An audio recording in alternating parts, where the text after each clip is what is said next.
நான் இவைகளெல்லாம் படிக்கிற போது எனக்கு மறுபடியும் திருநெல்வேலியிலே நடந்த அந்த கொலை நினைவுக்கு வருகிறது. ஒரு இளைஞன் கொல்லப்பட்டான்.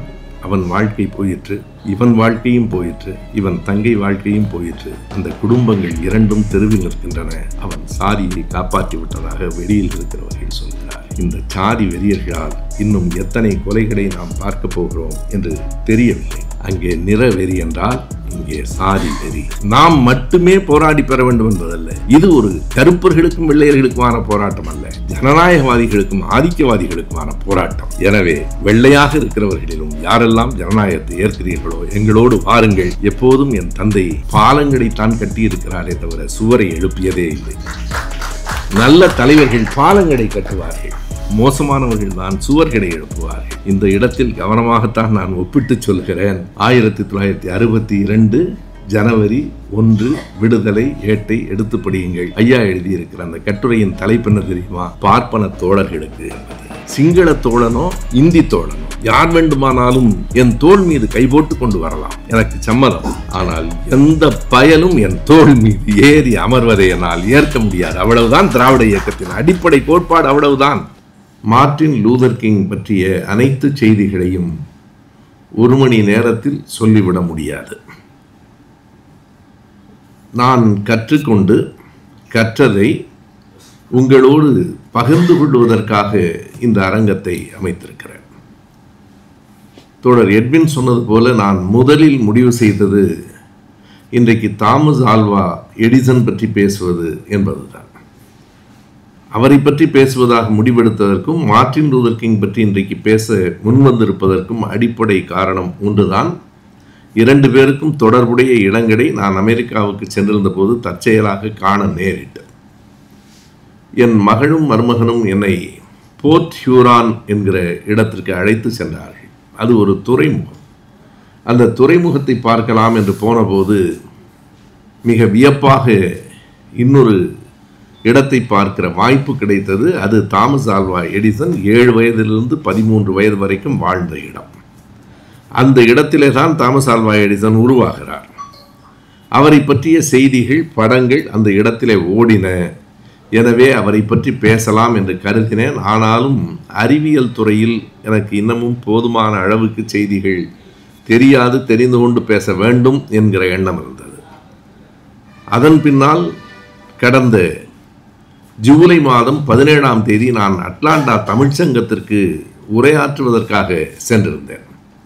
நானும் இயக்குனர் சீனு ராமசாமி அவர்களும் கவிஞர் சினேகன் அவர்களும் அட்லாண்டா தமிழ்ச்சங்கத்தில் உரையாற்றுவதற்காக அழைக்கப்பட்டிருந்தோம். என் மகள் வீடு டெட்ராய்ட் என்கிற இடத்திலே இருக்கிறது, அது மிஷிகன் மாநிலம். அங்கே இருந்து நான் அட்லாண்டாவில் விமான நிலையத்தில் போய் இறங்கிய போது என்னை வரவேற்பதற்காக வந்திருந்த தோழர்கள், அன்றைக்குத்தான் நான் அவர்களை பார்க்கிறேன். அவர்கள் வலையோடி வழியாக என்னை பலமுறை பார்த்திருக்கிறார்கள். அவர்கள் பெயரை நான் குறிப்பிட வேண்டும். அவர்கள்தான் இந்த கூட்டத்திற்கான அடிப்படை காரணம். நேரடியாக நான் தங்கும் இடத்திற்கு, வீட்டிற்கு அவர்கள் அழைத்து சென்றிருக்கலாம். ஆனாலும் போகும் வழியில் மார்ட்டின் லூதர் கிங் ஜூனியருடைய நினைவிடம் இருக்கிறது, பார்த்துவிட்டு போகலாமா என்று கேட்டார்கள்.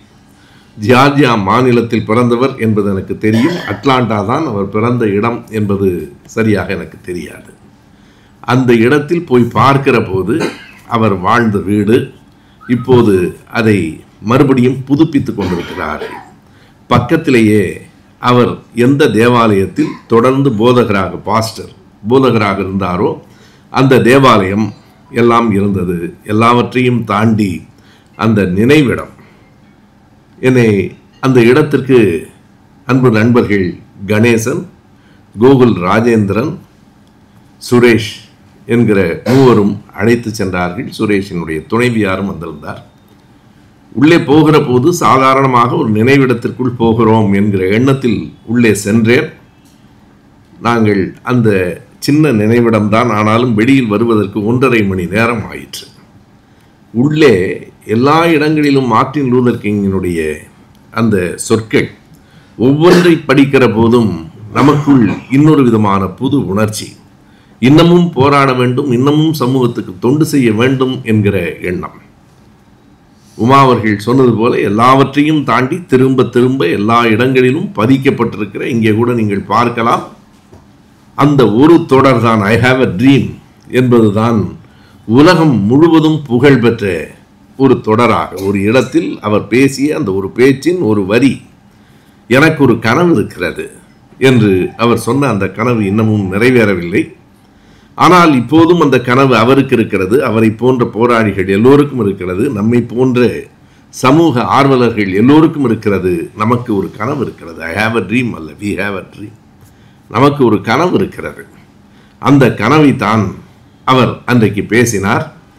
அந்த உரை 1963ஆம் ஆண்டு ஆகஸ்ட் மாதம் 28ஆம் தேதி வாஷிங்டன் டிசியில் ஆப்ரஹாம் லிங்கனின் சிலைக்கு கீழே நின்று அவர் ஆற்றிய உரை.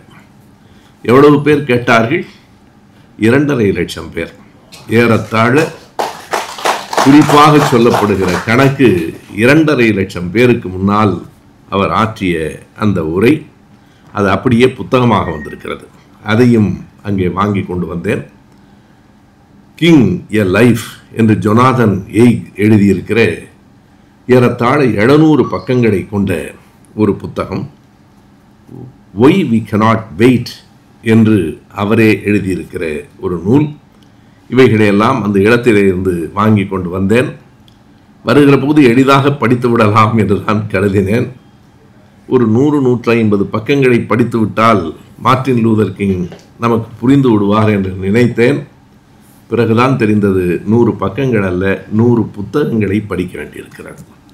அந்த ஜொனாதன் எய்க் அவருடைய புத்தகத்தினுடைய பிற்பகுதியில் அந்த துணை நூற்பட்டியல் பிபிலியோகிராஃபி 100க்கும் மேற்பட்ட புத்தகங்கள் பெயர்கள் கொடுக்கப்பட்டிருக்கின்றன. அவற்றை நான் இன்னும் பார்க்க கூட இல்லை. நான் படித்தது இந்த 3-4 புத்தகங்கள் தான். ஆனால் இந்த புத்தகங்களை படித்து முடிப்பதற்கே நேரம் ஆயிற்று. காரணம், இந்த பெயர்கள் எல்லாம் நமக்கு பழக்கம் இல்லாதவை. ஒவ்வொரு ஊரின் பெயரும் ஒவ்வொரு போராளியின் பெயரும் புதிதாக இருக்கிறது. எல்லாவற்றையும் நமக்கு பழக்கம் இல்லாத பெயர்கள். நாம் ராமசாமி, கண்ணன் என்றால் நமக்கு சட்டென்று புரியும். அந்த பெயர்கள் எல்லாம் புதிதாக இருக்கிறது. அந்த பெயர்களை உள்வாங்கிக் கொள்ள நான் அந்த பெயர்களை குறிப்பெடுத்து அந்த வரிசையாக எழுதி கொண்டிருக்கிற போது காலையில் என் துணைவியார் என்னை பார்த்து கேட்ட கேள்வி இப்போதும் எனக்கு நினைவிருக்கிறது. இதெல்லாம் உங்களுக்கு தேவையா? சும்மாவே இருக்க மாட்டீங்களா? யாராவது கேட்டாங்களா அவங்கள? ஏன் நிம்மதியாகவே இருக்க மாட்டீங்க என்று ஒரு கேள்வியை கேட்டபோது, இது நமக்கு நாமே ஏற்படுத்தி கொள்ளுகிற ஒரு பணி. ஆனாலும் விரும்பி செய்வதால் சுமையாக தெரியவில்லை. அவ்வளவுதான் அதனுடைய அடிப்படை. நல்லது, மார்ட்டின் லூதர் கிங் வந்து விடலாம். மார்ட்டின் லூதர் கிங் என்பது ஒரு புள்ளி. அந்த புள்ளி விரிகிறது. முன்னும் பின்னுமாக ஏறத்தாழ 200-300 ஆண்டுகளுக்கு முன்பும் அதற்கு பின்பு நூற்றாண்டும் அந்த புள்ளி விரிவடைகிறது. இந்த மார்ட்டின் லூதர் கிங் என்பவன் ஒரு சமத்துவத்திற்காக போராடிய ஒரு போராளி. தன் தோலின் நிறம் கருப்பாக இருக்கிறது என்கிற ஒரே காரணத்துக்காக காலகாலமாக அடிமைப்படுத்தப்பட்ட மக்களினுடைய விடிவெள்ளியாக எழுந்தவன். எத்தனை காலம் இருட்டிலே இருப்பது, வெளிச்சத்திற்கு வாருங்கள் என்று அழைத்து வந்தவன். ஆனால் அவனிடமிருந்து தான் இந்த போர் வரலாறு தொடங்குகிறது என்று சொல்ல முடியாது. எப்படி நான் பெரியாரை பற்றி பேசுகிற போது பல நேரங்களில் சொல்லியிருக்கிறேன், அவர்தான் தொடக்கம் என்று நாங்கள் சொல்லவில்லை. வேரும் இருக்கிறது, விடுதுகளும் இருக்கின்றன. எந்த ஒரு அமைப்புக்கு வேரும் விடுதுகளும் இருக்கின்றனவோ அந்த அமைப்பு தான் தொடர்ந்து இயங்குகிறது என்று பொருள். எனவே கடவுள் அருளால் வந்து குதித்தவர் இல்லை. அவருக்கு முன்னால் பல நூற்றாண்டுகள் அந்த போராட்டம் நடந்தது, பிறகும் நடந்தது, இப்போதும் நடந்து கொண்டிருக்கிறது. அதில் ஒரு மைய புள்ளியாக குறிப்பிடத்தகுந்த ஒரு மாற்றத்தை கொண்டு வந்தவராக மார்ட்டின் லூதர் கிங் இருக்கிறார். எனவே இதனை நாம் 3-4 பாகங்களாக பிரித்து கொண்டு இந்த வரலாற்றை பார்க்க வேண்டும். ஒன்று, ஆப்பிரிக்க மக்கள் அடிமைப்படுத்தப்பட்ட வரலாறு. இரண்டாவது, அவர்களுக்கான விடுதலையை தந்த ஒரு மாமனிதனின் செய்தி. மூன்றாவது, விடுதலை பெற்ற பிறகும் அமைப்பாக மாறுவதற்கு அவர்கள் நடத்திய போராட்டங்கள், அமைப்பாக உருப்பெற்ற பிறகும் உரிமைகளை பெறுவதற்கு அவர்கள் மேற்கொண்ட பயணங்கள். இவைதான் அந்த 4 பகுதிகள். 4வது பகுதியிலே தான் மார்ட்டின் லூதர் கிங் வருகிறார். எப்படி ஆப்பிரிக்க மக்கள் அடிமைப்படுத்தப்பட்டார்கள், கூட்டம் கூட்டமாக கப்பலில் கொண்டு வந்து இறக்கப்பட்டார்கள். அமெரிக்காவிலே மட்டுமல்ல, ஐரோப்பாவிலே இங்கிலாந்திலே லிவர்பூல் என்கிற ஒரு பகுதி இருக்கிறது. அந்த துறைமுகத்துக்கு போய் பார்க்கிற போது நமக்கு மெய் சிலிர்த்து போகும். அந்த லிவர்பூல் துறைமுகத்திலே தான் இந்த அடிமைகள் விற்பனை செய்யப்பட்ட முதல் இடம். அங்கே அந்த கடற்கரை மணலில் நாம் பார்த்திருக்கிறோம், நாம் சிலைகளை பார்த்திருக்கிறோம். ஆனால் லிவர்பூல் கடற்கரை மணலில் நான் பார்த்ததைப் போல அப்படி நூற்றுக்கணக்கான சிலைகளை நான் பார்த்ததில்லை. முகமில்லை, உருவமில்லை, ஒரு சிலை மாதிரி தொடர்ச்சியாக நூற்றுக்கணக்கில் அந்த கடற்கரை மணலில் அமைந்திருக்கின்றன. என்ன என்று கேட்டேன். விற்கப்பட்ட அடிமைகளுக்கு முகம் இல்லை, நிறம் இல்லை, ஆனாலும் அவர்களுக்கான அடையாளங்களாக இந்த சிலைகள் பதிக்கப்பட்டிருக்கின்றன என்று சொன்னார்கள். அப்படி கூட்டம் கூட்டமாக இதோ கப்பல் வருகிறது, விளம்பரம், இதோ கப்பல் வருகிறது. நான் லத்தீன் அமெரிக்க நாடுகள் பற்றி பேசுகிற போது அந்த விளம்பரத்தை, அந்த செய்தியை அப்படியே சொல்லி இருக்கிறேன். இதோ கப்பல் வருகிறது, இத்தனை அடிமைகள் வருகிறார்கள், உடல் வாலிபர்கள், வாட்டசாட்டமானவர்கள், பெண்கள், ஆண்கள் இவ்வளவு பேர், குழந்தைகள் இவ்வளவு பேர், முந்துங்கள், விலைக்கு வாங்குவதற்கு வந்து சேருங்கள் என்று விளம்பரங்கள் கொடுக்கப்பட்ட ஒரு அவமானத்திற்குரிய ஒரு சமூகம். அப்படித்தான் மனிதர்கள் விற்கப்பட்டார்கள். விலைக்கு வாங்கியவுடன் என்ன செய்தார்கள் என்றால், யார் குடும்பமாக வந்தார்களோ அந்த குடும்பங்கள் முதலில் பிரிக்கப்பட்டன. கணவனை இந்த ஊருக்கு என்றால் மனைவியை இன்னொரு ஊரில், குழந்தையை இன்னொரு ஊருக்கு விற்பனை செய்தார்கள். அவர்களுக்குள் அந்த குடும்ப உறவுகள் கூட இருக்கக்கூடாது, தொடர்புகள் இருக்கக்கூடாது, நண்பர்களாக யாரும் இருக்கக்கூடாது, அடிமைகளாக மட்டுமே இருக்க வேண்டும் என்று அப்படி அடிமைகளாக விற்கப்பட்ட ஒரு சமூகம் தான் அடிமை இல்லை என்று சொல்லுவதற்கு 2 நூற்றாண்டுகள் போராட வேண்டியிருந்தது. ஒரு மனிதன் வந்தான், ஆம் நீங்கள் அடிமைகள் இல்லை என்று சொல்லுகிற துணிச்சலோடு அமெரிக்காவின் அதிபராக மனிதன் வந்தான். அந்த மனிதனின் பெயர் ஆபிரகாம் லிங்கன். லிங்கனினுடைய வரலாறு மிகப்பெரியது. லிங்கனை பற்றி பேசாமல் மார்ட்டின் லூதர் கிங்கை பற்றி பேச முடியாது. லிங்கனை பற்றி பேசாமல் உலகத்தின் சமத்துவம் பற்றியே பேச முடியாது. பாதிக்கப்பட்டவன் போராடுவது என்பது ஒன்று, பாதிக்கப்பட்டவனுக்காக பாதிக்கப்படாதவன், அவர்களை பாதிப்புக்கு உள்ளாக்கியவர்களிலிருந்து ஒருவன் எழுந்து போராடுவது என்பது இன்னொன்று. அப்படி போராட வந்தவன் தான் ஆபிரகாம் லிங்கன். பல முறை தேர்தலில் நின்று தோற்று வெற்றி பெறாமல் கடைசியாக 1860 ஆண்டு அவன் வெற்றி பெற்ற போது மிகப்பெரிய வெற்றியை, இலக்கை அடைந்து விட்டதாக ஆபிரகாம் லிங்கன் கூட கருதியிருக்கலாம். ஆனால் அன்று தொடங்கிற்று அவன் வாழ்வின் துயரங்கள். அன்றிலிருந்து 5 ஆண்டுகள் 1865 ஏப்ரல் மாதம் 15ஆம் தேதி துப்பாக்கியால் சுடப்பட்டு இறந்து போகிற வரையில் 5 ஆண்டுகளும் ஒரு முட்படுக்கையிலே தான் ஆபிரகாம் லிங்கன் இருந்திருக்கிறார் என்பதை நாம் படிக்கலாம். 1860 டிசம்பரிலே தேர்ந்தெடுக்கப்பட்டாலும் அவர் அதிபராக பொறுப்பேற்றது 61 மார்ச் 4ஆம் தேதி.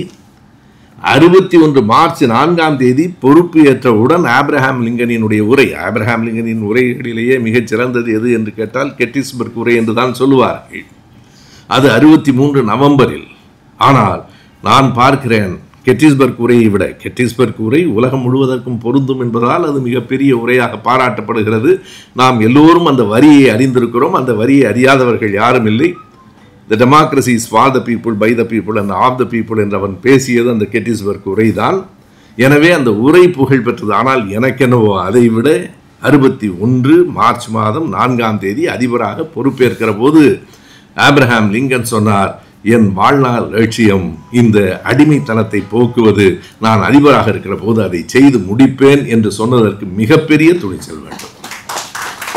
அன்றைக்கு தொடங்கியது அவருடைய துயரத்தினுடைய தொடக்கம். எப்போதும் அமைச்சர்களாக, நாடாளுமன்ற உறுப்பினர்களாக, புகழ்பெற்ற தொழில் அதிபர்களாக, நடிகர்களாக இருப்பதெல்லாம் மிகச்சிறந்த வாய்ப்பு என்று நாம் கருதலாம். ஆனால் அவையெல்லாம் எத்தனை சிரமமானவை என்று இருந்து பார்ப்பவர்கள் அறிவார்கள். நேற்றைக்கு நான் உண்மையாக சொல்லுகிறேன், பெயர் சொல்லி சொல்வதில் பிழை இல்லை என்பதால் சொல்லுகிறேன். நேற்றைக்கு மேடையில் அமைச்சர் சேகர்பாபு அவர்கள் என்னோடு பேசி கொண்டிருக்கிற போது சொன்னார், இந்த இடத்துக்கு வர வேண்டும் என்று ரொம்ப போட்டி போட்டு தான்ப்பா வந்தோம், முடியல. 24 எத்தனை மணி நேரம் தூங்குகிறீர்கள் என்றேன். தூங்குறனான்னு தெரியல என்னார். தெரியல, ஆனால் நீங்களும் ஓடிக்கிட்டே தானே பாருக்கிறீங்கன்னார். இல்லை, எனக்கு எந்த சிரமமும் இல்லாமல் ஓடுகிறேன். எந்த விதமான துயரமும் இல்லை. ஒவ்வொரு நிமிடத்தையும் நான் மகிழ்ச்சியாக ஏற்றுக்கொண்டுதான் ஓடுகிறேன் என்றேன். அதற்கு அவரே ஒரு விடை சொன்னார். அதுக்கு ஒரு காரணம் இருக்குப்பா, நீங்கள் எதையும் எதிர்பார்க்கல, எனவே உங்களுக்கு பெரிய சிரமம் இல்லை என்றார்.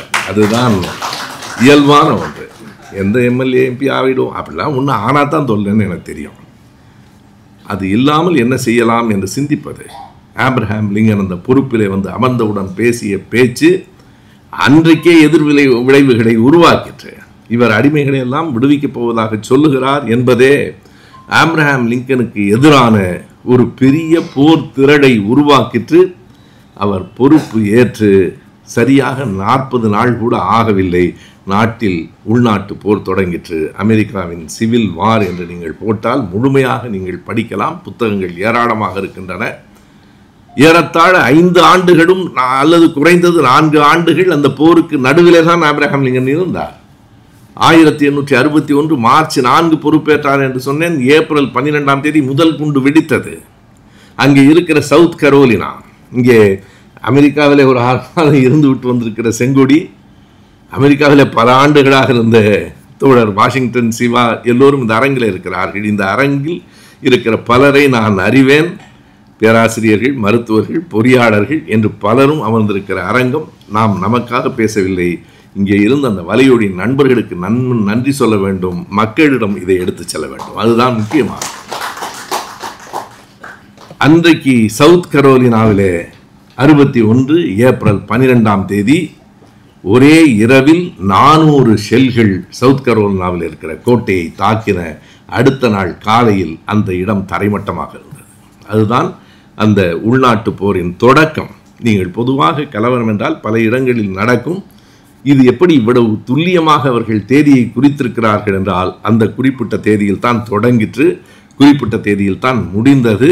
1861 ஏப்ரல் 12 தொடங்கி 1865 வரைக்கும் அது தொடர்ந்தது. 4 ஆண்டுகள் அமெரிக்கா முழுவதும் போராட்டங்கள், இரத்த களரிகள். ஆப்ரஹாம் லிங்கன் அதனுடைய அதிபராக பொறுப்பேற்ற உடனே தென்பகுதியிலே இருந்த 7 மாநிலங்கள் அறிவித்தன, இனிமேல் எங்களுக்கு அமெரிக்காவுக்கும் தொடர்பு இல்லை. நீ யார் இனிமேல் அடிமைகள் இல்லை என்று சொல்லுவதற்கு? அடிமைகள் இல்லாமல் எப்படி வாழ்வது? யார் வேலை செய்வது என்று கேட்டார்கள். 7 மாநிலங்கள் நாங்கள் இந்த அமெரிக்காவை விட்டு பிரிந்து போகிறோம் என்று அறிவித்தார்கள். அதற்கு பிறகு ஆப்ரஹாம் லிங்கன் சொன்னார், உங்களுடைய பிரிவினை செல்லாது, நீங்கள் பிரிந்து போக முடியாது என்றார். உள்நாட்டு போர் மிக வெகு தீவிரமாக தொடங்கிற்று. 4 ஆண்டுகள் உள்நாட்டு போர் நடந்ததற்கு பிறகு, அந்த போர் நடந்து கொண்டிருக்கிற போதே நடந்த நிகழ்ச்சி. அதிலிருந்து தான் மார்ட்டின் லூதர் கிங் போன்றவர்களுக்கான வேலைகள் தொடங்குகின்றன. அப்போதெல்லாம் மார்ட்டின் லூதர் கிங் பிறக்கவே இல்லை. 1863 ஜனவரி 1 ஆப்ரஹாம் லிங்கன் அறிவித்தார். அதுதான் இன்றைக்கும் குறித்து கொள்ளுங்கள், எமானிசிபேஷன் ப்ரொக்ளமேஷன் என்று உலகம் கொண்டாடிய நாள் அது. எமானிசிபேஷன், விடுதலை, விடுதலைக்கான பிரகடனம். இனி யாரும் இந்த நாட்டில் அடிமைகள் இல்லை, யாரும் அடிமைகள் என்று யாரையும் நடத்த முடியாது. எப்படி அதை படித்து பார்க்க வேண்டும். எமானிசிபேஷன் ஆஃப் ப்ரொக்ளமேஷன் படிக்கிற போது, Abraham Lincoln, the president of United States, by the power, எனக்கு கொடுக்கப்பட்டிருக்கிற அதிகாரத்தின் அடிப்படையில் நான் சொல்லுகிறேன், இனி கருப்பாக இருக்கிறவர்கள் யாரும் இந்த நாட்டில் அடிமைகள் இல்லை என்பதை இந்த தீர்மானம் அறிவிக்கிறது என்று 63 ஜனவரியிலே அறிவிப்பதற்கு எத்தனை பெரிய மன துணிவு வேண்டும். அவருக்கு அப்போதே தெரியும். என்ன தெரியும்? இனி நெடுநாள் நாம் வாழ முடியாது என்று அவருக்கு தெரியும். ஆனாலும் அவர் அறிவித்தார். அறிவித்ததற்கு பிறகு மீண்டும் 1865 அவர் சொன்னார், ஏப்ரல் மாதம் 11ஆம் தேதி அவர் ஒரு அறிவிப்பு கொடுத்தார். இந்த விடுதலை செய்யப்பட்டிருக்கிற இந்த கருப்பின மக்கள் எல்லோருக்கும் அமெரிக்காவில் இனி வாக்குரிமையும் உண்டு. அதுதான் அவர் அறிவித்த மிக அழுத்தமான அறிவிப்பு. என்ன ஒரு செய்தி தெரியுமா? வரலாற்றில் ஜொனாதன் எய்க் எப்படி எழுதியிருக்கிறார் என்றால், அந்த எமானிசிபேஷன் ப்ரொக்ளமேஷன் என்கிற விடுதலை பிரகடனம் வந்த மறுநாள் இந்த தோட்டத்தில், அந்த வயலில், இந்த வீட்டில் வேலையாட்களாக இருந்த பல கருப்பின மக்கள் திடீரென்று ஓடியே போய்விட்டார்கள். ஆளையே காணும். அடுத்த நாள் காலையில் பலரை காணவில்லை. கேட்டால் எல்லோரும் சொன்னார்கள், அதிபரே சொல்லிவிட்டார், இனி எவனும் என்னை அடிமை என்று சொல்ல முடியாது, சட்டம் இருக்கிறது என்று அவர்கள் தப்பித்து போனார்கள். பிறகு அவர்களுக்கு வாக்குரிமையும் உண்டு என்று ஆபிரகாம் லிங்கன் அறிவித்தார். அவர் அறிவித்தது 1865. அதை மார்ட்டின் லூதர் கிங் பெற்று தந்தது 1965. ஒரு நூற்றாண்டுக்கு பிறகு. அதுதான் அந்த பேச்சு. ஐ ஹாவ் எ ட்ரீம் என்பதில் அதை குறிப்பிட்டு தான் மார்ட்டின் லூதர் கிங் பேசுகிறார். அதற்கு முன்பு இந்த வரலாற்று செய்தியை சொல்லிவிட வேண்டும். அப்படி அறிவித்தது ஏப்ரல் 11. ஆபிரகாம் லிங்கனுக்கு தெரியாது அதுதான் அவருடைய கடைசி மேடை, அதுதான் அவருடைய கடைசி உரை என்று அவருக்கு தெரியாது. ஆனால் அதுதான் அவருடைய கடைசி உரையாக இருக்க வேண்டும் என்று அந்த கூட்டத்தில் இருந்த ஒரு இளைஞன் முடிவு செய்தான். அவனுடைய பேர் ஜான் வில்க்ஸ் பைக் என்பது. அவனுக்கு வயது 27. ஒரு நாடக நடிகன், மேடையில் நடிக்கிற நாடக நடிகன், அழகான தோற்றமுடையவன். கருப்பின மக்களுக்கு வாக்குரிமையும் உண்டு என்று சொன்னதற்கு பிறகு ஆபிரகாம் லிங்கன் இந்த மண்ணில் வாழக்கூடாது என்று அந்த இடத்தில் நான் முடிவெடுத்தேன். அதில் ஒரு அற்புதமான செய்தி இருக்கிறது. ஒரு கடிதம் கிடைத்தது. அந்த இளைஞனினுடைய கடிதம் கிடைத்தது. அந்த கடிதத்தில் அவன் என்ன எழுதியிருக்கிறான் என்றால், சுட்டு கொண்டு விட்டு தப்பித்து போய்விட்டான். எங்கே சுட்டான்? ஃபோர்ட் திரையரங்கத்தில் அவர் ஒரு நாடகம் பார்த்து கொண்டிருந்தார். இவன் நாடக நடிகன். எனவே இவனை இயல்பாக நாடக நடிகன் என்பதால் உள்ளே ஏதோ நடிப்பதற்காக வந்திருக்கிறான் என்று அனுமதித்து விட்டார்கள். அந்த அமர்ந்திருக்கிற அந்த நிலையிலேயே துப்பாக்கியால் சுட்டு கொன்றான். அதனால் தான் இன்றைக்கு அந்த வாஷிங்டனில் இருக்கிற சிலை எப்படி இருக்கிறது என்றால், அவர் நாற்காலியில் உட்கார்ந்து நாடகம் பார்ப்பது போலவே இருக்கிறது. அந்த இடத்திலிருந்து தான் மார்ட்டின் லூதர் கிங் ஒரு நூற்றாண்டுக்கு பிறகு பேசினார். தப்பித்து போன பிறகு ஜான் வில்க்ஸ் ஒரு கடிதம் எழுதியிருந்தான். அந்த கடிதம் குறிப்பிடத்தக்க ஒன்று. எனக்கு எதிர்காலம் இருக்கிறது, எனக்கு ஓரளவுக்கு பணமும் இருக்கிறது, நான் நண்பர்களோடு மகிழ்ச்சியாக இருந்திருக்கலாம். ஆனாலும் கருப்பின மக்களுக்கு இப்படி உரிமை கொடுக்கிறவனை இனியும் வாழவிடக்கூடாது என்று கடவுள் எனக்கு ஆணையிட்டார். கவனியுங்கள், பல இடங்களில் மிக கவனமாக நாம் குறித்து கொள்ள வேண்டியது இது கடவுளின் ஆணை. எனவே அதை நான் நிறைவேற்றுகிறேன் என்றுதான் அவன் எழுதினான். இப்படித்தான் இன்னமும் பல நம்பிக்கைகள் இருக்கின்றன. இது கடவுளின் ஆணை. நான் சொல்லுவது மிகையாக அல்ல. அந்த கடிதத்திலேயே இருக்கிறது. அந்த கடிதம் இந்த புத்தகத்திலும் வெளியிடப்பட்டிருக்கிறது. எனவே இது கடவுளின் ஆணை. அதை நான் நிறைவேற்றி இருக்கிறேன். நான் ஒன்றும் குற்றம் செய்யவில்லை. அந்த ஆணையை நிறைவேற்றி இருக்கிறேன் என்று அவன் நம்பினான். காந்தியாரை கொலை செய்ததில் நமக்கு 1000 கருத்து வேறுபாடுகள் இருக்கலாம். ஆனால் அதை நியாயம் என்று கோட்சே நம்பினான். கோட்சேயினுடைய இஸ் யுவர் ஆனர் என்கிற புத்தகம், மே ப்ளீஸ் யுவர் ஆனர் என்று ஒரு புத்தகம் இருக்கிறது. கோட்சேயினுடைய வாக்கு மூலம், அந்த வாக்கு மூலம் அதை சரி என்று தான் சொல்லுகிறது. அன்றைக்கு ஜான் வில்க்ஸ் பைக்கு அவன் செய்தது நியாயம், கோட்சேக்கு அவன் செய்தது நியாயம். திருநெல்வேலியிலே கவின் என்கிற இளைஞனை வெட்டியது சுர்ஜித்துக்கு நியாயம். எல்லாம் இனவெறி, சாதி வெறி, மதவெறி என்கிற இந்த மூன்றும் இதற்குள் அடங்குகிறது. கவனியுங்கள், வெறி தவிர்த்த ஒரு சமத்துவத்தை நோக்கிய சகோதரத்துவம் நிறைந்த ஒரு சமூகத்தை உருவாக்குவதற்காகவே நாம் இவற்றையெல்லாம் பேசுகிறோம். வெறும் பேச்சுக்காக அல்ல, வெறும் செய்திகளை உள்வாங்கிக் கொள்வதற்காக அல்ல. இந்த வெறித்தனத்தை விலக்கி மனித சமூகத்தை சகோதரத்துவத்தோடு, நான் புத்தன் சொன்ன அந்த சொற்கள், பிரெஞ்சு புரட்சியிலே பயன்பட்ட அந்த சொற்கள், அண்ணல் அம்பேத்கர் இந்தியா முழுவதும் பரப்பிய அந்த சொற்கள், சுதந்திரம், சமத்துவம், சகோதரத்துவம் என்பதில் கூட சகோதரத்துவம் தான் முதலில். சகோதரத்துவம் இருந்தால் சமத்துவம் வரும், ஜனநாயகமும் வரும், சுதந்திரமும் வரும். அந்த சகோதரத்துவத்தை நாம் இழந்து கொண்டிருக்கிறோம். எனவே அப்படி ஆபிரகாம் லிங்கன் சுடப்பட்ட பிறகு என்ன நடந்தது? இது முதல் கட்டம். அடிமைகளாக அவர்கள் ஏன் கொண்டு வரப்பட்டார்கள்? பாருங்கள், அவர்கள் ஆப்பிரிக்க மண்ணில் தங்கம் கிடைத்தது. அதுவே அவர்கள் வாழ்க்கைக்கு இறுதியாயிற்று. தங்கம் கிடைத்ததால் தங்கத்தை எடுக்க போனவர்கள், இருக்கிறவன் உடைப்பாடியாக இருக்கிறான், அவன் படிப்பறிவற்றவனாக இருக்கிறான் என்று அவனை விலைக்கு அடிமைகளாக கொண்டு வந்தார்கள். அந்த அடிமைத்தனத்தை ஆபிரகாம் லிங்கன் விலக்கினார். ஆனால் அடிமைகள் இல்லை என்று மட்டும்தான் சொல்ல முடிந்ததே தவிர அவரால் தொடர்ந்து இருக்க முடியவில்லை. சுட்டு கொல்லப்பட்டு விட்டார். அவர்களுக்கு எல்லா குடி உரிமைகளும் உண்டு என்பதாக அமெரிக்காவில் வரவே இல்லை. குடி உரிமைகளே இல்லை, அவர்கள் அடிமைகள் இல்லை, அவ்வளவுதான். ஆனால் என்னவெல்லாம் கட்டுப்பாடு? நீங்கள் அடிமைகளாக இருக்க வேண்டும், விலைக்கு வாங்குவது என்பது முடிந்து போயிற்று. ஆனால் நீங்கள் சமமாக கருதப்பட முடியாது. தேவாலயங்களில் அவர்களுக்கு திருமுழுக்கு கிடையாது. தேவாலயங்களில் உட்காருவதற்கு சம இடம் கிடையாது. எல்லாம் அப்படியே முழுக்க முழுக்க எல்லா மதங்களும் அப்படித்தான். அந்த மதங்கள் என்ன சொல்லின? இதில் என்ன வேடிக்கை என்றால், மார்ட்டின் லூதர் கிங் ஒரு தேவாலயத்திலே பாஸ்டராக போதகராக இருந்தவர் தான். கடைசி வரைக்கும் கடவுளை நம்புகிறார், கடவுள் நம்மை காப்பாற்றுவார் என்று நம்புகிறார். அதே மாதிரி தான் மால்கம் எக்ஸ் நமக்கு தெரியும். மால்கம் எக்ஸ் சமகாலத்திலே போராடியவன். இவர் கிறிஸ்தவர் என்றால் அவர் இஸ்லாமியர். அல்லாஹ் காப்பாற்றுவார் என்று அவர் நம்பினார், தேவதேவன் காப்பாற்றுவார் என்று இவர் நம்பினார். ஆனால் அந்த நம்பிக்கையோடு நின்று விடாமல் மக்களுக்காக அவர்கள் போராடினார்கள். நாம் அதைத்தான் சொல்லுகிறோம். உங்களுக்கு கடவுள் நம்பிக்கை இருக்குமானால் எங்களுக்கு அது கவலை இல்லை. நீங்கள் கடவுள் நம்பிக்கையாளராக வாருங்கள், நாங்கள் கடவுள் நம்பிக்கையற்றவர்களாக வாருகிறோம். இருவரும் இணைந்து சமூக மாற்றத்துக்கு போராடலாம். அதுதான் அடிப்படை. நான் எப்போதும் மத நம்பிக்கை கடவுள் நம்பிக்கையில் கூட குறுக்கிடுவதில்லை. சாதி நம்பிக்கை தான் ஒழிக்கப்பட வேண்டும். சாதி என்பது இந்த மண்ணில் விட்டு அழிக்கப்படுகிற நாள் தான் இந்த நாட்டினுடைய புனிதமான நாள்.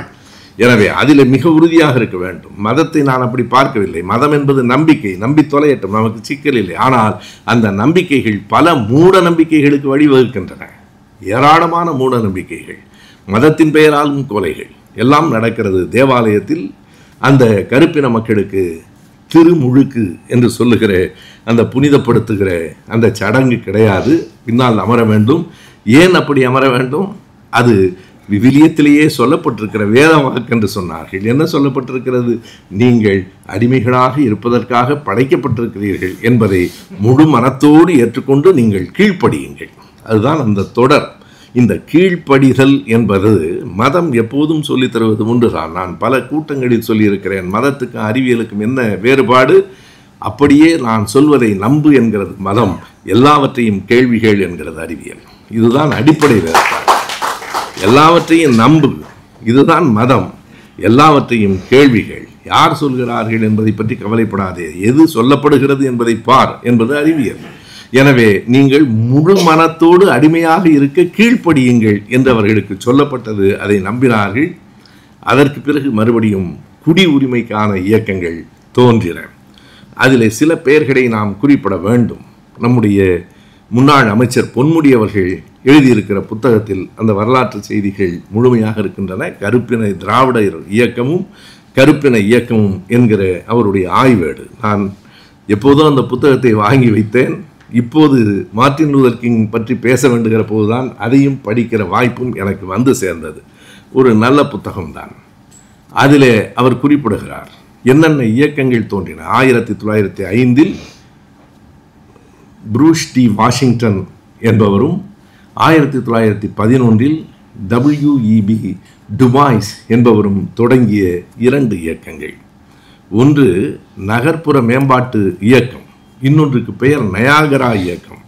அது ஏன் நயாகரா என்று எனக்கு தெரியவில்லை. அது அமெரிக்காவிலும் கனடாவிலும் இருக்கிறது. இரண்டுக்கும் இடையில் இருக்கிறது. அந்த நீர்வீழ்ச்சியின் வேகம், கொட்டுகிற அந்த வலிமை, அதை பொறுத்து அவர்கள் வைத்திருப்பார்கள் என்று நினைக்கிறேன். நயாகரா இயக்கம், நகர்ப்புற மேம்பாட்டு இயக்கம், அதற்கு பிறகு கார்வே இயக்கம் போன்ற பல இயக்கங்கள் கருப்பின மக்களின் குடி உரிமைக்காக போராடின. இதனை தாண்டி அடுத்த கட்டம் வருகிறது. அந்த கட்டத்திலே தான் நம்முடைய மார்ட்டின் லூதர் கிங் வருகிறார். அவர் பிறந்ததே 1929 தான். இந்த உலகத்தில் 39 ஆண்டுகள் தான் வாழ்ந்தார் என்பதல்ல, வாழ அனுமதிக்கப்பட்டார். எல்லோரும் மால்கம் எக்ஸ் எல்லோரும் ஒரே காலத்தை சேர்ந்தவர்கள், வெவ்வேறு பகுதியில் போராடினார்கள். 29 மார்ட்டின் லூதர் கிங் பிறந்தார், 24 மால்கம் எக்ஸ் பிறந்தார். இவர் 68 சுடப்பட்டார், அவர் 65 சுடப்பட்டார். எல்லோரும் சுட்டு கொல்லப்பட்டிருக்கிறார்கள். அதுதான் வரலாறு. யாரெல்லாம் சமத்துவத்துக்கு போராடினானோ, யாரெல்லாம் விடுதலைக்கு போராடினானோ, அவனெல்லாம் யாருக்காக போராடினார்களோ அவர்களாலேயே சில நேரங்களிலே சுடப்பட்டிருக்கிறார்கள். ஆப்ரஹாம் லிங்கனை கொன்றவன் யார்? அவனும் இவனும் ஒரே மாதிரி. ஆப்ரஹாம் லிங்கன் ஒன்றும் கருப்பினத்தை சார்ந்தவர் அல்ல. ஆனாலும் அவன் சொல்லியிருக்கிற இன்னொரு வரியை நான் பார்க்க வேண்டும். கருப்பினத்தை சேர்ந்தவன் அவர்கள் விடுதலைக்காக போராடினால் கூட குற்றமில்லை, இவருக்கு என்ன வந்தது என்று கேட்கிறான். அதுதான் மிக முக்கியமான செய்தி. மார்ட்டின் லூதர் கிங்கை சுட்டுவிட்டு லண்டனுக்கு தப்பி ஓடிவிட்டான். அவனுடைய பெயர் ஜேம்ஸ் ஏல் ரே என்பது. இந்த பெயர்களெல்லாம் நமக்கு புதிதாக இருக்கிறது. ஜேம்ஸ் ஏல் ரே. என்ன வேடிக்கை என்றால், மார்ட்டின் லூதரை துப்பாக்கியால் சுட்டு கொண்டவன் ஒரு வெள்ளைக்காரன் தான். ஆனால் அவன் மீது ஏற்கனவே பல கொள்ளை வழக்குகள் இருக்கின்றன. கொள்ளையடித்த வழக்கு இருக்கிறது.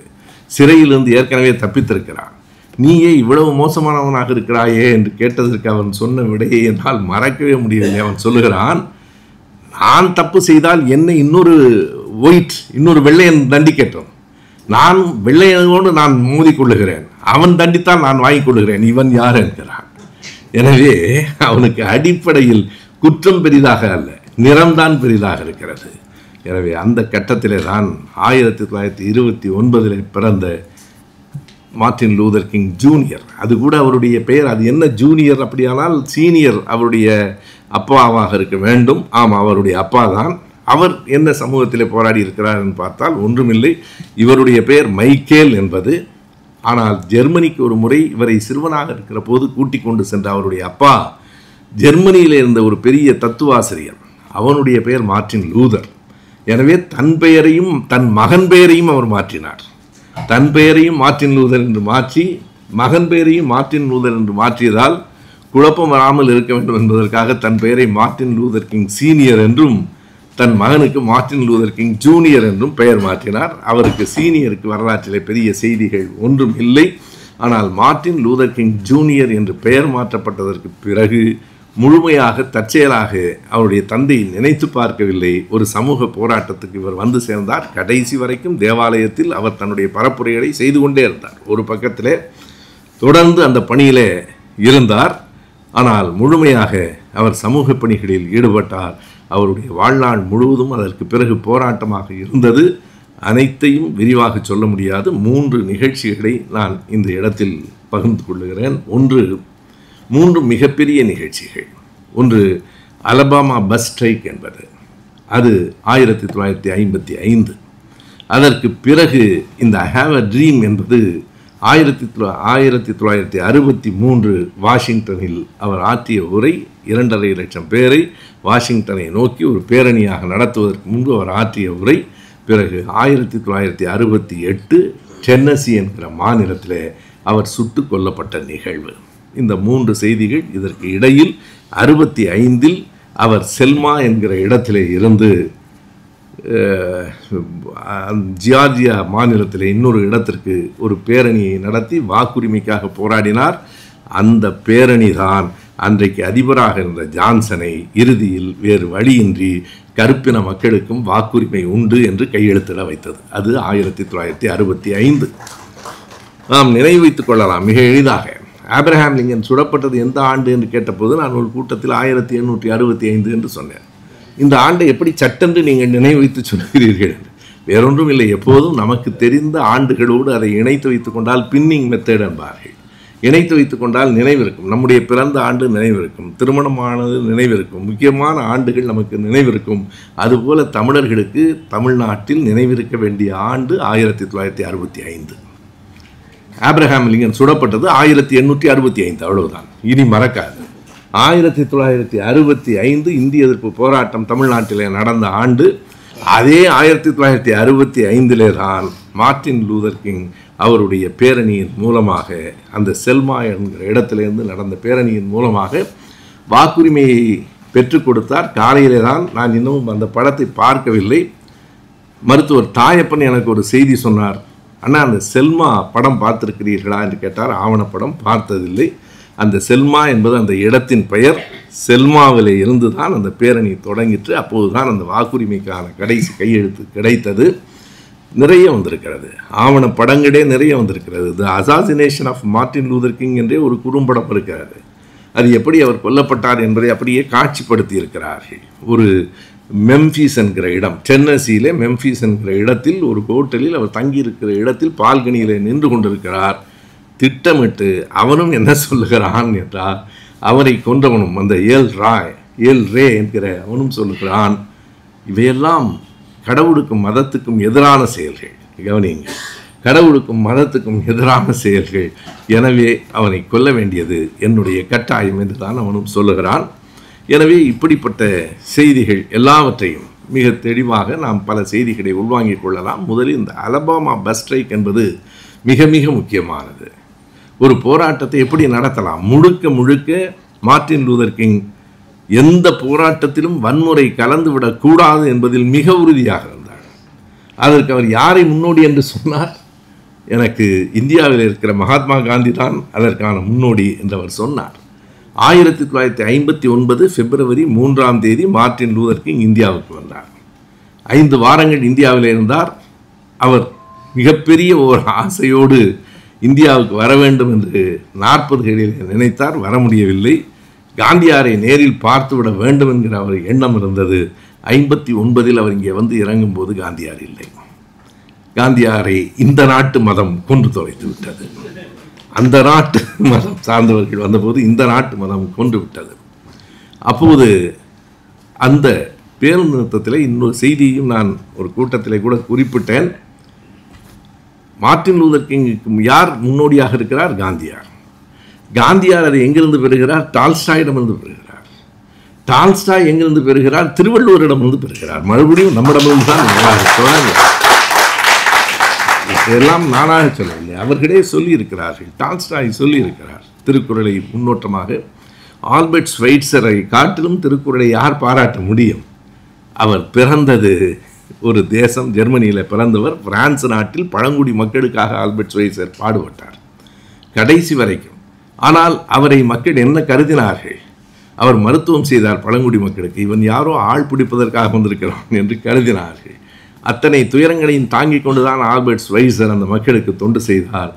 அப்போது அவன் உலக இலக்கியங்களையெல்லாம் நான் படித்தேன். இந்தியாவின் தென்கோடியில் இருக்கிற ஒரு தமிழ்நாடு என்கிற பகுதியிலிருந்து வருகிற திருக்குறளை போல ஒரு நூலை நான் படித்ததில்லை என்று ஆல்பர்ட் ஸ்வைட்சர். எனவே மார்ட்டின் லூதர் கிங்குக்கு காந்தியார், காந்தியாருக்கு முன்னோடி டால்ஸ்டாய், டால்ஸ்டாய்க்கு முன்னோடி திருக்குறள், திருவள்ளுவர் தான் என்பதையும் நாம் இந்த இடத்தில் பார்க்கிறோம். இந்த செய்திகளெல்லாம் வைத்துக்கொண்டு நான் மார்ட்டின் லூதர் கிங் நினைவிடத்திற்குள் போகிற போது நான் பார்த்த அந்த வரிகள், எல்லோரும் ஐ ஹாவ் எ ட்ரீம் என்பது தான் சொல்லுவார்கள். இங்கே தோழர் எட்வின் பேசுகிற போது அதை சொல்லிவிட்டு அதை பேசுகிற நேரத்தில் தோழர் சுபவி சொல்லுவார் என்றார். வேறொன்றும் இல்லை, மார்ட்டின் லூதர் கிங் எழுதியிருந்த அந்த 2 வரிகளை இதே மேடையில் நான் சென்ற மாதம் பேசுகிற போதும் சொன்னேன். எதிரிகளின் கூச்சலை விட நண்பர்களின் மௌனமே ஆபத்தானது. இதுதான் மார்ட்டின் லூதர் கிங். நான் உள்ளே போன போது எனக்கு முதலில் கண்களில் பட்ட வரிகள் எதிரிகளின் கூச்சலை விட. ஏனென்றால் அது எதிர்பார்ப்பது. எதிரிகள் கூச்சலிடுவார்கள், எதிரிகள் நம்மை அழிக்க வேண்டும் என்று நினைப்பார்கள்.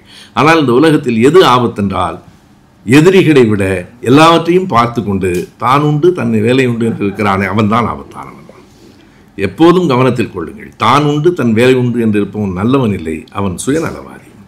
அவனால் தான் இந்த நாட்டிற்கு எந்த உலகத்திற்கும் ஆபத்து வரும். அதை அவர் சொன்னார். அந்த உள்ளே பார்க்கிற போது அந்த அலபாமா ஸ்ட்ரைக் மான்கோமேரி என்கிற இடத்தில், அலபாமா என்பது ஒரு மாநிலத்தின் பெயர், மான்கோமேரி என்று நினைக்கிறேன். அந்த பெயர் எனக்கு சட்டென்று வரவில்லை. சரிதானா? அந்த இடத்தில் தான் அந்த பேருந்து நிறுத்த போராட்டம் நடைபெற்றது. எதனால்? அந்த நிகழ்வை நான் சொல்ல வேண்டும். கூட்டங்களில் பேசியிருக்கிறேன். நேற்றைக்கு நண்பர் கார்த்தி அவருக்கு வந்த ஒரு செய்தியை எனக்கு அனுப்பினார். அந்த செய்தி இதுதான். மார்ட்டின் லூதர் கிங் பற்றிய செய்தியை கார்த்தி எல்லோருக்கும் அனுப்புகிறார். அதற்கு ஒரு விடை வருகிறது. ஐ ஆம் சரவணன், ஓல்டு ஸ்டூடெண்ட் ஆஃப் திராவிட பள்ளி. அவர் எழுதுகிறார், நான் திராவிட பள்ளியில் படித்தவன், இப்போது அமெரிக்காவில் பாஸ்டனில் இருக்கிறேன். அவர் சுபவி அதை பற்றி மார்ட்டின் லூதர் கிங் பற்றி பேசப்போகிறார் என்கிற போது ஏற்கனவே அவர் ரோசா பார்க் பற்றி பேசியது எனக்கு நினைவுக்கு வருகிறது என்று எழுதியிருக்கிறார். இந்த அலபாமா பேருந்து போராட்டம் என்பதே அந்த ரோசா பார்க் என்கிற பெண்ணிடமிருந்து தொடங்குகிறது. அங்கிருந்து தான் தொடங்குகிறது. இந்த ரோசா பார்க் யார்? அதை படிக்கிற போது சில நேரங்களில் அந்த புத்தகத்தில் இருக்கிற பல சொற்கள் நமக்கு ஆங்கிலத்தை ஓரளவு தான் எனக்கு தெரியும். ஸ்டெம் ஸ்ட்ரெஸ் பை ப்ரொஃபஷன் என்று அதில் ஒரு வரி இருந்தது. ஸ்டெம் ஸ்ட்ரெஸ் என்றால் என்ன என்று எனக்கு தெரியவில்லை. ஸ்டெம் ஸ்ட்ரெஸ் பை ப்ரொஃபஷன் என்றால் என்ன என்று. ஆனால் உண்மையாகவே இந்த செயற்கை நுண்ணறிவு என்பதெல்லாம் ஒரு நண்பரிடத்தில் நான் கேட்டேன், உங்களுடைய வாட்ஸ்அப் பகுதியிலே ஏதாவது வட்டமாக ஒன்று சுற்றுகிறதா என்று. ரொம்ப நாளாக சுற்றுதுன்னார். அது ஏன் சுற்றுதுன்னு பார்த்துருக்கு, எதையோ சுற்றிட்டு போகுது நமக்கு. அதை தொட்டு அதில் ஸ்டெம் ஸ்ட்ரெஸ் என்று எழுதியவுடன் முழுக்க வந்து விழுகிறது அத்தனை செய்திகளும். அதற்கு வேறொன்றும் அல்ல, தையல்காரர் என்று பொருளாம், அது வேறு. ரோசா பார்க் என்று சொன்னால் ரோசா பார்க்கை பற்றி அத்தனை செய்திகள் வந்து குவிகின்றன. எனக்கு இந்த புத்தகத்தில் நான் படித்த அவ்வளோ பெரிய புத்தகத்தில் கூட ரோசா பார்க் என்கிற பெயர் இருக்கிறது. ரோசா பார்க்கை பற்றிய எல்லா விவரங்களும் இந்த செயற்கை நுண்ணறிவு நமக்கு தருகிறது. அவர், நான் முதலில் குறிப்பிட்டேன் இல்லையா, WEB டுபாய்ஸ் தொடங்கிய நகர்ப்புற மேம்பாட்டு இயக்கத்தில் உறுப்பினராக இருக்கிறார். எனவே அவர் கருப்பின மக்களின் குடியுரிமைக்காக போராடுகிறவர். அவர் அலபாமா மாநிலத்தில் அந்த மான்கோமோரிஸ் என்கிற ஒரு ஊரில் பேருந்தில் ஏறப்போகிற போது அந்த ஓட்டுநரினுடைய பெயர் கூட இருக்கிறது, ஜான் ஃப்ளேக்ஸ் என்பது அவனுடைய பெயர். முன்பக்கம் ஏறக்கூடாது, நீ பிளாக், பின்பக்கம் தான் ஏற வேண்டும். இங்கே தான் தொடங்குகிறது அந்த அவ்வளவு பெரிய போராட்டம். என்ன அங்கே மரமாக இருக்கிறது என்றால், அந்த பேருந்தில் முதல் 10 இருக்கைகள் வெள்ளைக்காரர்களுக்கு, இறுதி 10 இருக்கைகள் கருப்பின மக்களுக்கு, இடையில் இருக்கிற 16 இருக்கைகள் யார் வேண்டுமானாலும் வெள்ளைக்காரர்கள் இல்லாத போது கருப்பர்கள் உட்கார்ந்து கொள்ளலாம். அதுதான் அந்த சட்டம். ஆனால் கருப்பின மக்கள் எப்போதும் பின் வாசலில் தான் ஏற வேண்டும், முன்னால் வந்து ஏறக்கூடாது. இந்த பெண் ஏறுகிறாள், நீ போய் பின்னால் ஏறு என்று சொன்னவுடன் இந்த பெண் சொல்லுகிறாள், நான் ஏறுவதற்கு நீ யார் சொல்வது என்று சொல்லி வந்து உட்காருகிறாள். இதுதான் அந்த போராட்டத்தின் தொடக்கம். அந்த பெண் கைது செய்யப்படுகிறாள். $14 அவளுக்கு தண்டம் விதிக்கப்படுகிறது. $10 அதற்கான ஃபைன், $4 அந்த நிர்வாக செலவுக்காக. மொத்தம் $14. $14 எப்போது? 1955. $14க்கான மரியாதை என்ன என்று நீங்கள் பார்த்து கொள்ளலாம். இப்போதும் நாம் வெளிநாடுகளுக்கு போனால் 2 கேள்விகளை கேட்கக்கூடாது என்று என் மனைவியிடத்தில் சொல்லுவேன். ஒன்று, இப்போ இந்தியாவில் என்ன நேரம், அது ஏன் அவனுக்கு இந்தியாவில் என்ன நேரமாக இருந்தால் இப்போது இங்கே என்ன நேரம், இந்தியாவில் என்ன நேரம்னு கேட்டோன்னா தூக்கம் வர மாதிரி இருக்கும். அங்கே பகல். இந்தியாவில் என்ன நேரம் என்று கேட்கக்கூடாது. ஒரு தேநீர் $1.5 அப்படின்னா இந்தியாவில் எவ்வளோ, அது கேட்டால் டீ உள்ளே இறங்காது. இங்கே $1.5 அவ்வளவுதான். இந்தியாவில் மதிப்பு என்று இன்றைக்கு இந்தியாவில் $1 $85. நீங்கள் 1955 ஆண்டு எவ்வளவு பெரிய மதிப்பு, $14 ஃபைன், அந்த பெண்ணுக்கு சிறை. இங்குதான் அந்த போராட்டம் தொடங்கிற்று. எப்படி தெரியுமா? அதாவது அந்த மார்ட்டின் லூதர் கிங் நினைவிடத்துக்கு போகிற போது பல படங்கள் இருக்கின்றன. அப்படியே அந்த படங்கள் இருக்கின்றன. பல போராட்டங்களுக்கு எது காரணமாக இருக்கிறது என்றால், ஒரு அறிவிப்பு பலகை காரணமாக இருக்கிறது. அந்த அறிவிப்பு பலகையில் என்ன இருக்கிறது? ஒயிட்ஸ் ஒன்லி என்று இருக்கு, அவ்வளவுதான், வேறொன்றும் அல்ல. இப்போதும் அங்கே நம்மை பார்த்து என்ன சொல்லுகிறான்னா, நம்ம பிளாக்கும் இல்லை ஒயிட்டும் இல்லை, ப்ரௌன் பாய்ஸுங்கிறான். நம்மளுக்கு ஒரு பேர் வச்சிருக்கான், ப்ரௌன் பாய்ஸ், கலர்டுங்கிறான். ரைட்டா? நான் கலர்டுனா ரொம்ப கலர்ஃபுல்லாக இருக்கும்னு நினச்சேன். கலர்டுன்னா ப்ரௌன் பாய்ஸ்ன்னு அர்த்தம். அந்த ப்ரௌன் பாய்ஸ் என்கிறவர்களுக்கும் இவர்கள் பிளாக்ஸ், இந்த 2 பேரும் உள்ளே வரக்கூடாதுங்கிறது தான் அந்த ஒயிட்ஸ். த ஒயிட்ஸ் ஒன்லி என்பது நீங்கள் எண்ணி பாருங்கள், போராட்டம் எங்கே இருக்கிறது? வெள்ளைக்காரர்கள் மட்டும் என்பது போலத்தான் பிராமணாள் மட்டும் என்று இருந்த பலகையை நினைத்து பாருங்கள். நான் ஒப்பிட்டு தான் பார்க்குறேன். இது பிராமணர்கள் சாப்பிடும் இடம், அப்படித்தானே இருந்தது. பிராமணாள் இதராள், அதானே இங்கே இருந்தது. அந்த பிராமணாள் இதராள் என்பதை எதிர்த்து தானே ஐயா பெரியார் போராடினாரு. என்ன செஞ்சிட்டாருன்னு சில பையன் இன்னைக்கு வந்து கேட்குறானே.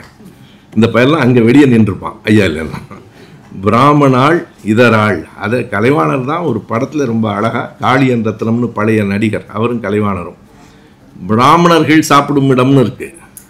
அதை படிச்சுட்டு அந்த காளியன் ரத்னம் இது என்ன பிராமணர்கள் சாப்பிடும் இடம்னு ஒன்று கலைவாணர் அதை நிறுத்தி பிரித்து படிப்பார். பிராமணர் கள் சாப்பிடும் இடம், தனியாக சாப்பிடுவாங்க போல இருக்கு. நகைச்சுவையாக சொல்லப்பட்டாலும் கலைவாணர் படங்கள், எம்ஆர் ராதா படங்களைப் போல அந்த காலத்திலேயே அவ்வளவு பகுத்தறிவு. அதாவது ஒரு நெருப்பு எரியும் போது எடுத்து கும்பிட்றவனை பார்த்து எம்ஆர் ராதா கேட்பார், என்ன கும்பிட்ற? இல்லை ஜோதி. அப்படியா? வீடு எரிஞ்சால் கும்பிடுவியான்னு கேட்பார்.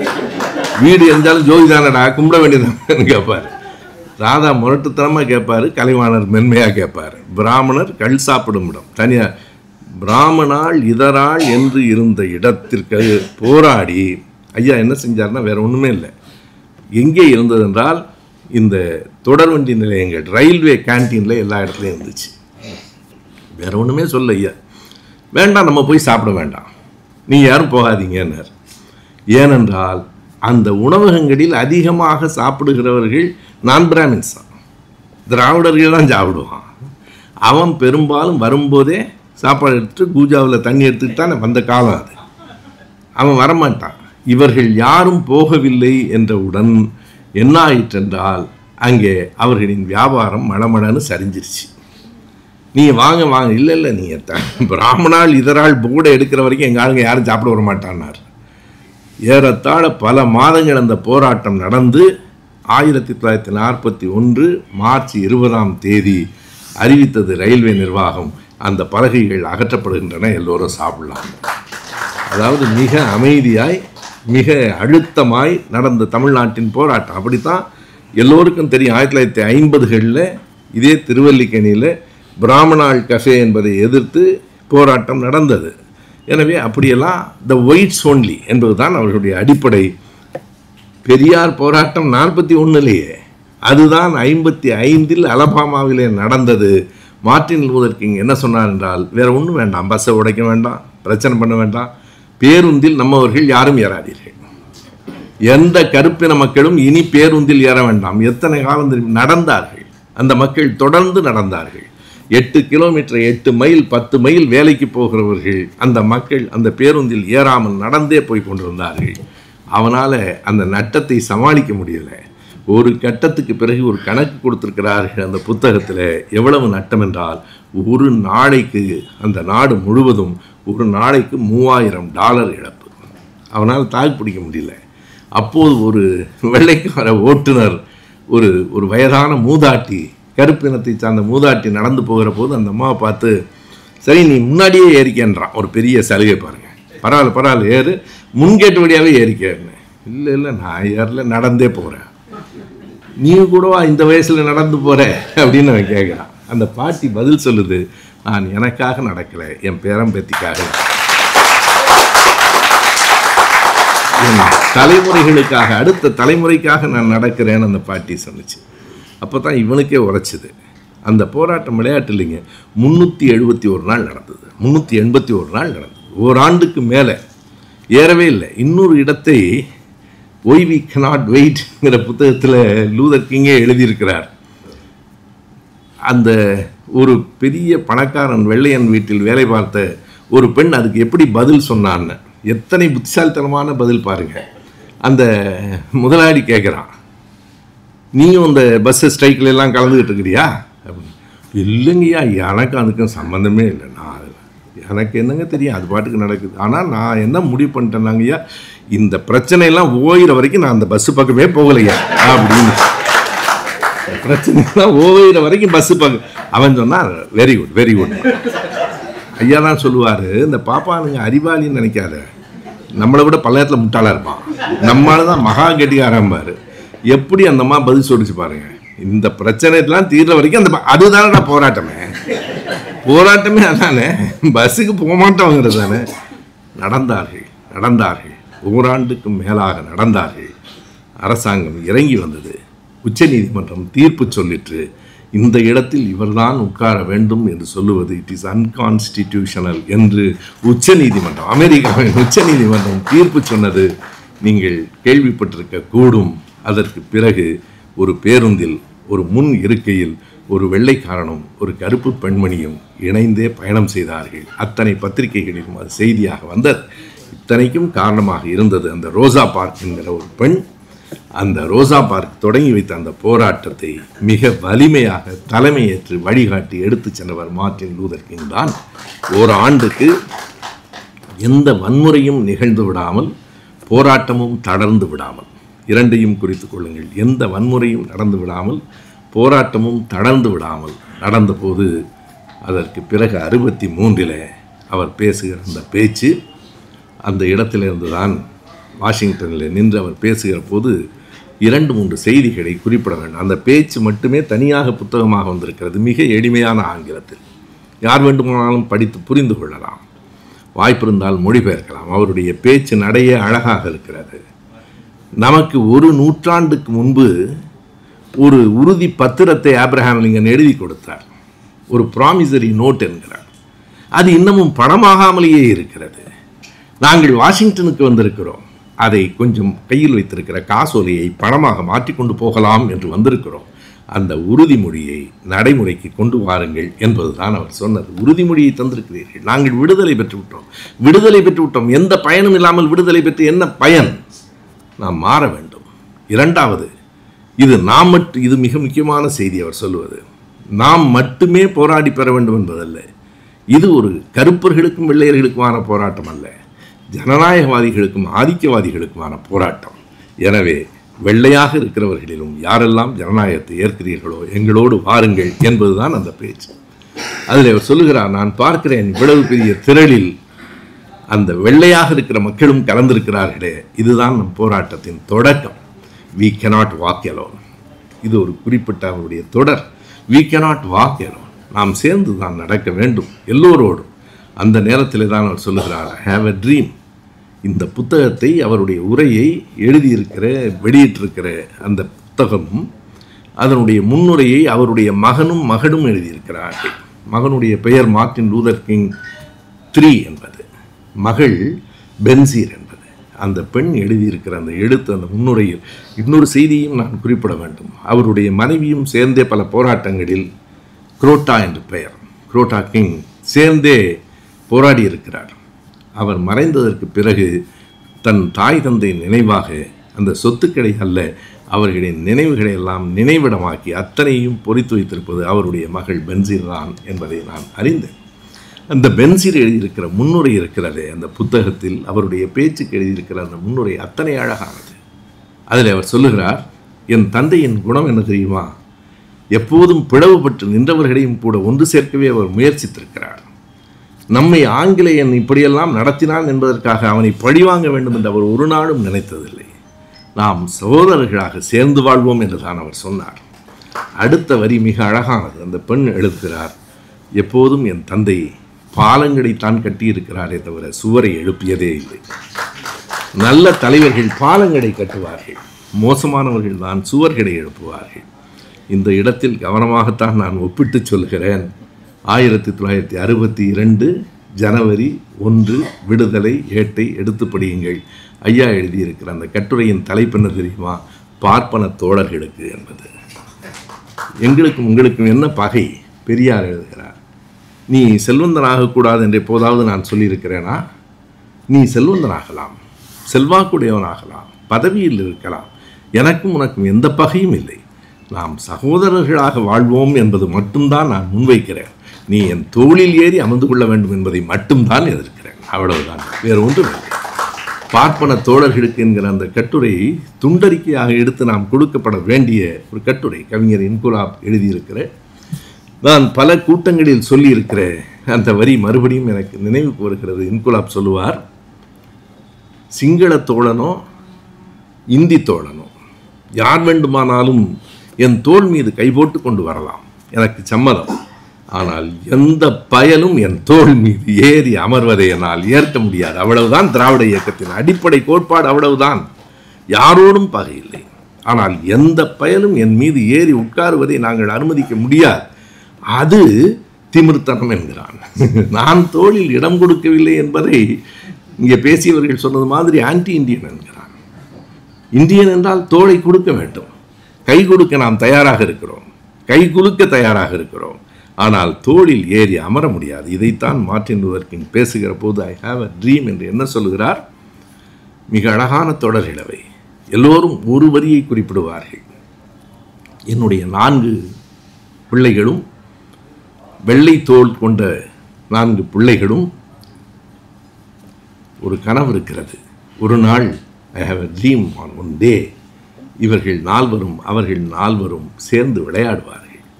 அப்போது அங்கே இந்த தோலின் நிறம் பெரிதாக தெரியாது, அவரவர் குணங்களே சகோதரத்துவத்தை கொண்டு வந்து நிறுத்தும். எனக்கு ஒரு கனவு இருக்கிறது. இதோ இந்த ஜார்ஜியாவின் மலைகளில் யாரெல்லாம் இந்த வயல்களில் அடிமைகளாக வேலை பார்த்தார்களோ அவர்கள் வீட்டு பிள்ளைகளும், யாரெல்லாம் இந்த வயல்களுக்கு சொந்தக்காரர்களாக இருந்தார்களோ அவர்கள் வீட்டு பிள்ளைகளும் இந்த மலைகளில் அமர்ந்து கதைகளை பேசுவார்கள். காலம் வரும். எனக்கு ஒரு கனவு இருக்கிறது. இங்கே வந்திருக்கிற அத்தனை பேரும் திரும்ப ஊருக்கு செல்லுங்கள். You go to Georgia, you go to Atlanta, you go to Boston, you go to Missouri, எங்கே வேண்டுமானாலும் செல்லுங்கள். வந்த இடத்திற்கு திரும்ப செல்லுங்கள், ஆனால் திரும்பும்போது ஒரு நம்பிக்கையோடு செல்லுங்கள். இந்த நிலையை நம்மால் மாற்ற முடியும், மாற்றியே தீர்வோம் என்கிற நம்பிக்கையோடு திரும்பி செல்லுங்கள் என்று சொன்னதுதான் அந்த பேச்சு. I have a dream. எனக்கு ஒரு கனவு இருக்கிறது. இந்த நாட்டில் நமக்கெல்லாம் என்ன கனவு இருக்கிறது? மிக பலருக்கு என்ன கனவு இருக்கிறது? காரும் வீடும் பங்களாவும் கனவும் இருக்கிறது. எனக்கு ஒரு கனவு இருக்கிறது என்று மார்ட்டின் லூதர் கிங் சொன்னதெல்லாம் சமத்துவம் தான், வேறொன்றும் அல்ல. என் நிறம் கருப்பாக இருப்பதற்கோ வெள்ளையாக இருப்பதற்கோ நான் காரணம் இல்லை. பிறப்பு எதையும் தீர்மானிக்காது, தீர்மானிக்க முடியாது.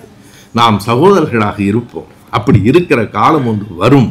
ஐ ஹாவ் எ ட்ரீம், எனக்கு ஒரு கனவு இருக்கிறது என்று அவன் சொன்ன அந்த பேச்சு தான் பலரை பல்வேறு விதங்களில் கோபத்திற்கு உள்ளாக்கியது. இந்த கனவு நினைவாகிவிடும் என்று அவன் சொல்லுகிற அந்த உறுதி, என்றாவது ஒரு நாள் கண்டிப்பாக இந்த கனவு நிறைவேறும். நாம் இந்த மண்ணில் சேர்ந்து வாழ்வோம். நாம் மட்டும் தனியாக போக வேண்டும் என்று நான் கருதவில்லை. We cannot walk alone. யார் ஒருவரும் தனித்து இயங்க முடியாது. இந்த இடத்தில் நான் இன்னொன்றையும் கணக்கிலே கொள்ள வேண்டும் என்று நினைக்கிறேன். பெண் விடுதலை என்று சொன்னால் அது பெண்ணுக்கும் ஆணுக்குமான சண்டை அல்ல, அது ஜனநாயக போராட்டம். பட்டியலின மக்களுக்கான விடுதலை என்றால் பட்டியலின மக்களுக்கும் பிற்படுத்தப்பட்டவர்களுக்குமான மோதல் இல்லை. இன்றைக்கு பலர் அப்படித்தான் செய்கிறார்கள், அப்படி வர வேண்டும் என்று கருதுகிறார்கள். இது யாருக்குள் இடையிலான மோதலும் இல்லை. ஆனால் யாருக்கு இடையிலான மோதல்? ஜனநாயகத்தை ஏற்கிறவர்களுக்கும் மறுக்கிறவர்களுக்கும் இடையிலான மோதல். பெண்ணுக்கு விடுதலை வேண்டும் என்று சொல்லுகிற ஆண்கள் எல்லாம் இந்த பக்கம், பெண்களுக்கு விடுதலையே கூடாது என்று சொல்லுகிற பெண்கள் இருந்தால் அவர்கள் அந்த பக்கம். எனவே இது பெண்ணுக்கும் ஆணுக்குமானது அல்ல, ஏழைக்கும் பணக்காரனுக்குமானது அல்ல, சாதியின் அடிப்படையிலானது அல்ல. இது ஜனநாயகத்துக்கும் ஜனநாயக எதிர்ப்பான ஆதிக்கத்துக்கும் எதிரான போராட்டம். We cannot walk alone. நாம் தனியாக நடக்க முடியாது, நாம் சேர்ந்துதான் நடப்போம். யார் நம்மை அடிமைப்படுத்த நினைக்கிறானோ அவனுக்குள்ளேயும் ஒரு தெளிவை ஏற்படுத்தி அவனை பகையாக பார்க்காமல் சேர்ந்துதான் நடப்போம் என்று சொன்ன மார்ட்டின் லூதர் கிங்கை குறிவைத்து இனி வாழக்கூடாது இவன் என்று கருதி மிக கவனமாக 1968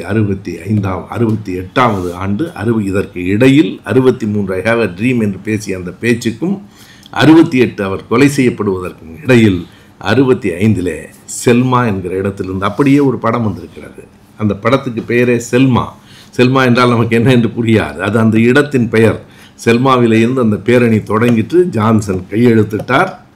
அன்றிலிருந்து வாக்குரிமையும் வந்து சேர்ந்தது. அன்றைக்கு மார்ட்டின் லூதர் கிங் அந்த போராட்டத்தை வெற்றிகரமாக நடத்தி முடித்து வாக்குரிமையை பெற்றிருக்கவில்லை என்றால் அமெரிக்காவின் அதிபராக ஒபாமா ஆகியிருக்க முடியாது. அதுதான் வரலாறு. அறிஞர் அண்ணா அவர்கள் என்றைக்கோ எழுதினார், வெள்ளை மாளிகையில் ஒரு கருப்பு நிலா. தலைப்பு அண்ணாவுடையது.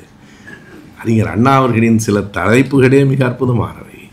வெள்ளை மாளிகையில் ஒரு கருப்பு நிலா, கோடு உயர்ந்தது, குன்றம் தாழ்ந்தது, பின்னால் ஒரு பெரிய அரசியலே இருக்கிறது.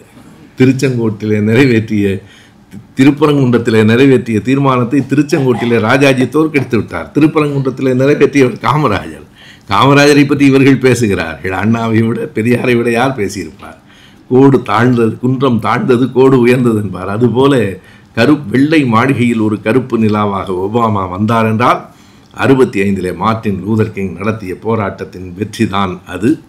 இவை எல்லாவற்றையும் கணக்கில் வைத்து கொண்டுதான் 68 டென்னசி மாநிலத்தில் மெம்பிஸ் என்கிற இடத்தில் அவர் தொழிலாளர்கள் போராட்டத்தில் கலந்து கொள்வதற்காக போனார். அவருடைய உள்ளுணர்வா அல்லது அவருக்கு செய்திகள் கிடைத்தனவா என்று தெரியாது. எல்லோரும் அந்த மாநாட்டுக்கு போய்விட்டார்கள். பால்கனியில் நின்று அவர் வேடிக்கை பார்த்து கொண்டிருக்கிறார். அப்போது அவர் நண்பர்களிடத்திலே சொன்ன செய்தி பதிவாகியிருக்கிறது. மாநாடு வரைக்கும் நான் வந்து விடுவேனா என்றே தெரியவில்லை. ஏன் சொன்னார் என்பது யாருக்கும் புரியவில்லை. அந்த இடத்திலே தான் அவர் ஏல் ரே என்கிற ஒரு இளைஞனான். அவனுக்கும் இவருக்கும் ஏறத்தாழ ஒரே வயது. 1929 பிறந்தவர் இவர். இவருக்கு 2-3 ஆண்டுகள் முன்னால் பிறந்தவன் அவன் அவரை சுட்டு கொன்றுவிட்டு அந்த இடத்திலிருந்து தப்பித்து 1968 அந்த படுகொலைக்கு பிறகு அவன் லண்டனுக்கு போய்விட்டான். பிறகு அவனை பிடித்தார்கள். அதே போலத்தான் ஆப்ரஹாம் லிங்கனை சுட்டு கொன்றவனும் தப்பிவிட்டான். அந்த வில்க்ஸ் பைக் என்கிறவனை கடைசியாக ஒரு புகையிலை தோட்டத்திலே தான் அவனை, புகையிலை கிடங்கு அங்கே கண்டுபிடித்த அந்த இடத்திலேயே அவனை சுட்டு கொண்டார்கள். ஆனால் மார்ட்டின் லூதர் கிங்கை கொன்றவன் 30 ஆண்டுகள் சிறையில் இருந்தான். 1997 உடல்நலம் இல்லாமல் இடையில வேறு தப்பி போய் மறுபடியும் பிடிபட்டு அவனுடைய சிறுநீரகம், அவனுடைய ஈரல் எல்லாம் தானாக கெட்டு போய்விட்டன. அவன் 1968 மார்ட்டின் லூதர் கிங்கை சுட்டு கொண்டான். அதற்கு பிறகு 30 ஆண்டுகள் சிறையில் கிடந்து வாடி உடல் நலிவுற்று அவன் இறந்து போனான். எதனை கணக்கில் வைத்துக் கொள்ள வேண்டும் என்றால், நான் இவைகளெல்லாம் படிக்கிற போது எனக்கு மறுபடியும் திருநெல்வேலியிலே நடந்த அந்த கொலை நினைவுக்கு வருகிறது.